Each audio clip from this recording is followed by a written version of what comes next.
আপোনাৰ জীয়ৰী কৰ্মসূত্ৰে মহানগৰীলৈ আহিছে নেকি?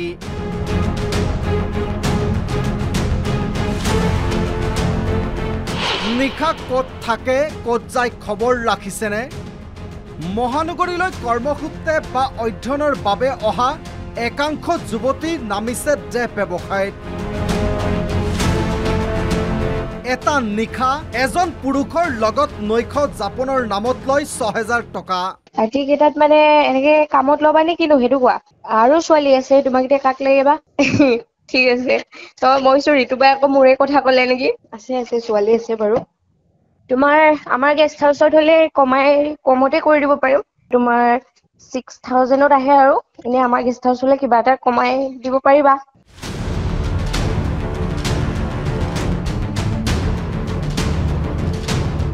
দেখাত সুন্দৰী যুৱতীৰ আকৌ নষ্ট চৰিত্ৰ।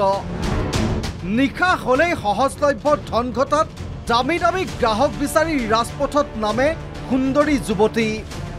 জয়ানগৰৰ বাপিষ্টিন নামৰ গেষ্ট হাউচত চলা দেহ ব্যৱসায় পোহৰলৈ অহাৰ পাছতে এতিয়া একাংশ পৰিয়ালত লাগিছে হাহাকাৰ। জীয়ৰী কাণ্ডৰ বাবে নাক উলিয়াব নোৱাৰা হৈছে পিতৃ মাতৃয়ে। পিতৃ মাতৃক মিছা কথা কৈ মহানগৰীত দেহ ব্যৱসায় কৰিছিল এই সুন্দৰী যুৱতীয়ে।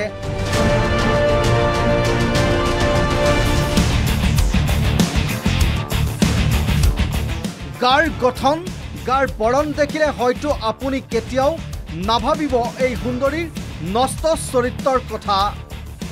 কিন্তু নিশা এই যুৱতীৰ আন এটা ৰূপ। গ্ৰাহকৰ সৈতে নিজৰ দেহৰ দৰদাম কৰে সুন্দৰী যুৱতীয়ে। নিশা ৮ বজাৰ পৰা পুৱা ৬ বজালৈ ৬,০০০ টকা। ৰাতি কেইটাত মানে এনেকে কামত ল'বা নে কিনো সেইটো কোৱা? আৰু ছোৱালী আছে, তোমাক এতিয়া কাক লাগে বা? ঠিক আছে, তই মই ঋতুবাই আকৌ মোৰে কথা ক'লে নেকি? আছে ছোৱালী আছে বাৰু। তোমাৰ আমাৰ গেষ্ট হাউচত হ'লে কমতে কৰি দিব পাৰিম। তোমাৰ 6,000ত আহে আৰু এনে আমাৰ গেষ্ট হাউচ হ'লে কিবা এটা কমাই দিব পাৰিবা। এই সুন্দৰীৰ দেহ ব্যৱসায়ত জড়িত আৰক্ষী জোৱান। আৰক্ষীয়ে গ্ৰেপ্তাৰ কৰিছে জিয়াৰুল ৰহমানক। আৰক্ষীৰ জালত ছেক্স ৰেকেটৰে জড়িত ৫জন।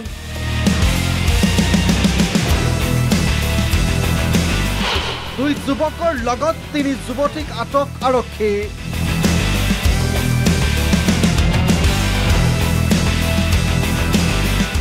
জয়ানগৰৰ বাপিষ্টিন নামৰ গেষ্ট হাউচটো লিজত লৈ দিলীপ হাজৰিকাই চলাই আহিছিল দেহ ব্যৱসায়।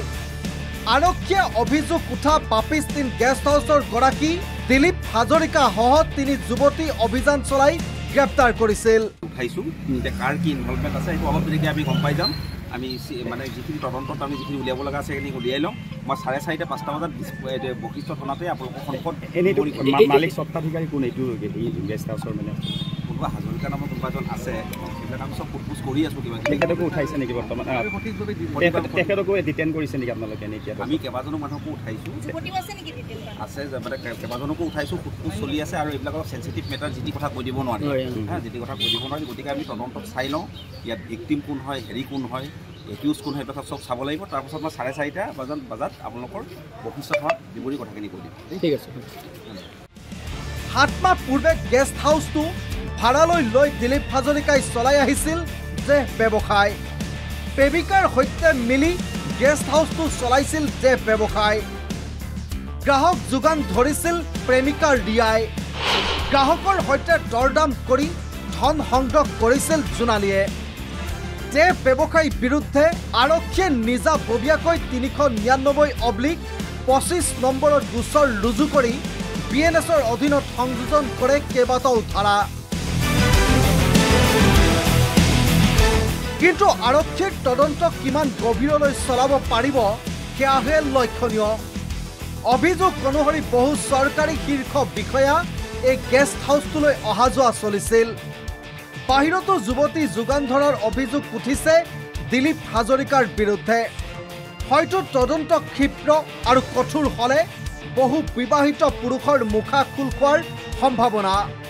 এতিয়া অপেক্ষা আৰক্ষীৰ তদন্ত প্ৰক্ৰিয়ালৈ। News desk report, the news plus.